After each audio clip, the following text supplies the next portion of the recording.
नाहक ऐं ज़ुल्म आहे दरिया खपाइबा आहिनि। 4 अप्रैल भुट्टे साहब जी बेगुनाह फांसी जो ॾींहुं आहे, पर सिंध जे 7 करोड़ माण्हुनि जे ज़िंदगीअ जो देवता जो नालो दरियाए सिंध आहे। उन ॾींहं ते असां एहतिजाजनि मोरो, नसीराबाद ऐं जामशोरे में धरणनि जो फ़ैसिलो कयो आहे। असां धरणनि ते वेहंदासीं।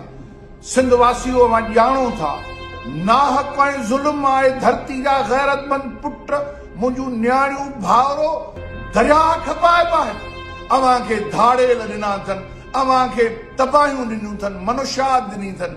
अचो त उन ज़ालिम जे ख़िलाफ़ 4 तारीख़ ते रोड रस्ता बंदि कयूं, हिननि ज़ालिमनि जे ख़िलाफ़ आवाज़ बुलंद कयूं।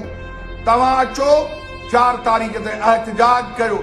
जिते जिते आहियो सॼी सिंध में निकिरी पओ, एहतिजाज कयो त दरिया अल्लाह ताला जी नेमत आहे, दरिया ते धाड़ो न ॾींदासीं। फतेह सिंध जी थींदी। 4 तारीख़ 4 अप्रैल ते ॿाहिरि अचो, वेहो एहतिजाज करे।